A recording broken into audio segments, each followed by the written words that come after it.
Let's talk about Claude code hooks. This is a really interesting feature that helps turn your AI coding assistant from just a creative brainstorming partner into a disciplined engineer that actually follows the rules. It's all about bringing predictable, solid engineering standards into the sometimes chaotic world of AI. Okay, so here's the fundamental problem we're all facing. AI assistants are incredible. They're fast, they're great for generating ideas, but their output is probabilistic. That means they're not always consistent. And this creative kind of unpredictable nature can clash and clash hard with the strict, repeatable standards we need in professional software development. So how do you bridge that gap? And this slide just nails the difference. On one side, you have prompting. That's like a suggestion. You're pointing the AI down a path and just hoping it follows your instructions. On the other side, you have hooks. Think of this like an assembly line. It's an enforced, repeatable process. It's really the difference between just hoping your code turns out right and guaranteeing it meets your standards every single time.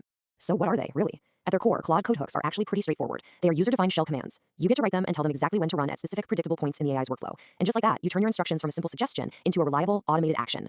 This setup gives you incredibly precise control. You can, for example, validate an action before it even runs using pre-tool use. Or, and this is a huge one, you can format and test code after the fact with post-tool use. You can even trigger notifications or run a final cleanup script when the whole thing is done. Each of these trigger points is an opportunity for you to inject your own engineering discipline right into the process.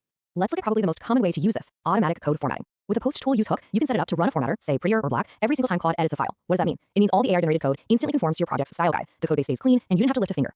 You can apply that exact same logic to quality assurance. Using that same post-tool use hook, you could automatically run your test suite, like PyTest, on any file the AI has just modified. This gives you immediate feedback. You'll know if the AI introduced a bug the moment it happens, catching regressions long before they ever get close to your main branch. So the advantage here is crystal clear. You get deterministic control. You're swapping probability for predictability, but there is a condition. This is a tool that was very clearly built by developers for developers. To use it well, you really need to be comfortable writing and maintaining the shell scripts that power the whole thing.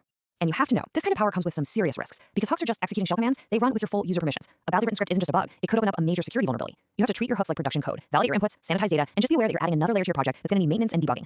So when you boil it all down, hooks are really designed for those engineers who want to take the incredible power of AI and weld it into a disciplined, automated development process. They're the tool you use to transform an AI's creative suggestions into hard, enforceable engineering rules. And that kind of leaves us with a final thought, doesn't it? As AI agents get more and more integrated into our work, how much of our workflow can stay as a suggestion, and how much of it absolutely has to become an unbreakable rule?